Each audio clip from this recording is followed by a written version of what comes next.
उसे लड़के नहीं बल्कि लड़कियां पसंद थीं। शायद यही कारण है कि उसने अपनी सहेली की शादी अपने सगे भाई से करा दी।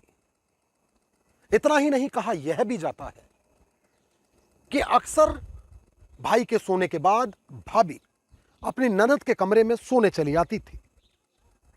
मगर कहा जाता है ना कि इश्क और मुश्क छुपाए नहीं छुपता।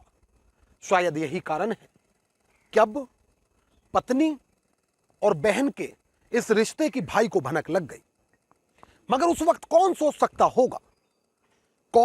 सकता होगा कि इन दोनों का यह समलैंगिक रिश्ता एक ऐसा मोड़ लेगा जो पूरे इलाके को सन्न कर देगा।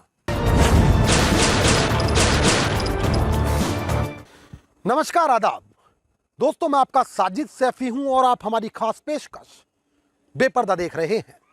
और बेपर्दा में आज बात हरियाणा के यमुनानगर में हुए उस दोहरे हत्याकांड की, जिससे न केवल पूरे इलाका सदमे में चला गया, बल्कि उस खौफनाक घटना को जिसने भी सुना उसके शरीर में सिरहन पैदा हो गई।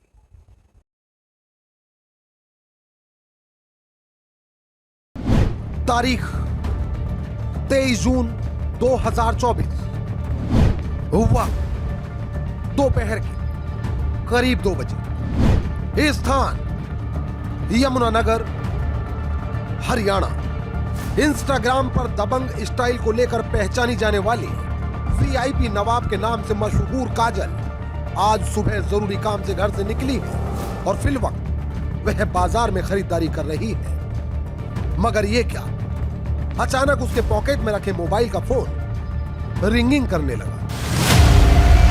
दरअसल उसकी मां द्वारा उसके फोन पर एक टेक्स्ट मैसेज भेजा गया है, जिसमें लिखा गया है कि वापस घर लौटते वक्त जूस भी साथ ले आना। खैर, काजल ने ओके लिखकर जवाब दिया और वह एक बार फिर वापस खरीदारी आदि में जुट गई। लेकिन उस वक्त मां और छोटे भाई को घर अकेला छोड़कर आने वाली काजल को कहां ही इसका कोई इल्म होगा कि आज मां के फोन से भेजा गया ये मैसेज उनका आखिरी संदेश साबित होगा। कौन है काजल और क्या उसकी मां के फोन से भेजा गया टेक्स्ट मैसेज में कोई गहरा राज छुपा है, या फिर ये सवाल बेसबब है? कहानी के इस पहलू पर हम जल्द वापस लौटेंगे, मगर आइए उससे पहले जानते हैं कि काजल के परिवार में उसके अलावा और कौन कौन है। दरअसल 27 वर्षीय काजल के पिता की साल 2007 में मौत हो चुकी है और फिलहाल उसके अलावा उसके परिवार में 23 वर्षीय उसका छोटा भाई राहुल और 45 वर्षीय उसकी मां मीना है, जो फिल वक्त घर में अकेले हैं। अब शाम के करीब 3:45 बज चुके हैं, जबकि काजल अब जैसे ही घर पहुंची तो उसे घर का मेन डोर खुला मिला। वह इसे भाई की लापरवाही का नतीजा मान रही थी, मगर जैसे ही वह घर के अंदर दाखिल हुई तो उसकी चीख निकल गई, क्योंकि घर के एक कमरे में उसके छोटे भाई और मां की लाश पड़ी है। काजल की मां मीना का शव बिस्तर में पड़ा था, जबकि भाई राहुल की लाश फर्श पर पड़ी है। वहीं काजल को रोते बिलखते देख मौके पर आस पड़ोस के लोग जमा हो गए, जबकि काजल द्वारा खुद ही पुलिस को फोन करके इस घटना की जानकारी दी गई। पुलिस मौके पर पहुंची तो घर का सभी सामान बिखरा पाया, यानी प्रथम दृष्टया ऐसा प्रतीत हो रहा था जैसे लूट या फिर डकैती की वारदात के विरोध में इस दोहरे हत्याकांड को अंजाम दिया गया हो। मगर सवाल यह था कि यदि दिन दहाड़े लूट के विरोध में 2 कत्ल हुए हैं, तो फिर मोहल्ले वासियों को कैसे इसकी कानो कान भनक नहीं लगी। क्राइम सीन का मुआयना करने के बाद यह तो साफ हो चुका था कि मीना और राहुल की हत्या सिर पर वार करके और गला दबाकर की गई थी। मगर यमुनानगर के बीचों बीच स्थित आजाद नगर की गली नंबर 2 में डबल मर्डर की घटना कारित करके कातिल अब पुलिस के इकबाल को चुनौती दे चुके थे। लिहाजा घटना के खुलासे के लिए अब कई टीमों का गठन किया गया, मगर मुख्तलिफ दिशाओं में जांच कर रही पुलिस की टीम उस वक्त दंग रह गई जब पुलिस को क्राइम सीन में लगे सीसीटीवी कैमरे उस दिन सुबह से ही बंद मिले। घटना के बाद जहां हर कोई काजल को ढांढस बंधा रहा था, तो वहीं हर सिमत जांच कर चुकी पुलिस की शक की सुई काजल पर ही आकर ठहर रही थी। लिहाजा अब जांच कर रही पुलिस की एक टीम ने काजल से 23 जून के पूरे दिन का हिसाब जाना। इस दौरान काजल ने एक बार फिर वही सब बातें दोहराई जो हम पहले ही आपको बता चुके हैं, मगर पुलिस की टीमें उसकी बातों से रत्ती भर मुतमईन नहीं थी, क्योंकि इसके बाद पुलिस के अधिकारियों द्वारा काजल को एक ऐसा सीसीटीवी फुटेज दिखाया गया जिसे देखकर उसके माथे पर पसीना आ गया। दरअसल वह फुटेज काजल के पड़ोस में लगे एक सीसीटीवी का था, जिसमें 23 जून की सुबह काजल के घर में एक नकाबपोश व्यक्ति आता दिख रहा था, जबकि एक अन्य फुटेज में दोपहर करीब 2 बजे काजल खुद घर से बाहर जाती दिखाई दे रही थी। अब काजल के पास पुलिस के सवालों का कोई मुनासिब जवाब नहीं था, लिहाजा फिर एक ऐसे गुनाह से पर्दा उठा जिसने सभी के होश उड़ा दिए।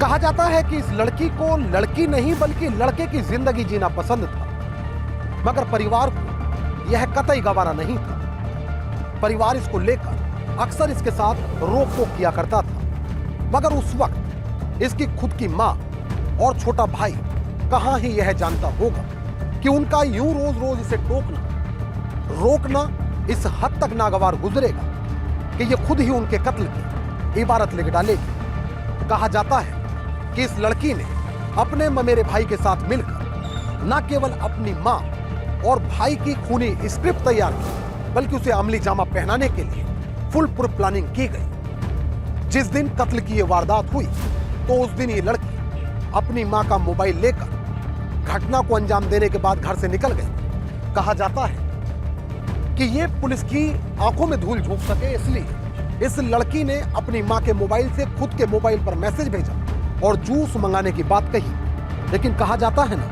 कि गुनहगार चाहे जितना शातिर क्यों ना हो, वह एक ना एक दिन कानून के फंदे में फंस ही जाता है। दरअसल कई मीडिया रिपोर्ट्स में दावा किया गया कि काजल एक समलैंगिक लड़की है। बचपन से ही उसे लड़कों वाली लाइफ स्टाइल पसंद थी। एक मीडिया रिपोर्ट के अनुसार काजल के भाई राहुल की 2 शादी हुई थी। खबर में दावा किया गया कि काजल की मौसी के अनुसार राहुल की पहली शादी काजल ने ही अपनी एक सहेली से कराई थी। शादी के बाद काजल अपनी सहेली को रात में अपने कमरे में बुला लेती थी। इस बात का पता जब राहुल को चला तो घर में विवाद शुरू हो गया। इतना ही नहीं, कहा जाता है कि इसके बाद राहुल और उसकी पत्नी का तलाक हो गया। हालांकि राहुल की एक बार फिर शादी कराई गई, मगर इस बार भी काजल भाभी पर गलत नजर रखती थी। इसी के चलते इस भाभी से भी काजल का विवाद हुआ और वह भी ससुराल छोड़कर मायके चली गई। इन सब बातों को लेकर बहुधा काजल का मां और भाई से झगड़ा होता था, मगर तब भी किसी को इस बात का कोई अंदाजा नहीं था कि काजल तो अब अदावत की ऐसी आग में जलने लगी है जो अपनों का खून बहाकर ही ठंडी होगी। दरअसल वह अपने भाई और मां को कत्ल करने की ठान चुकी थी, मगर यह काम उसके अकेले के बस की बात नहीं था।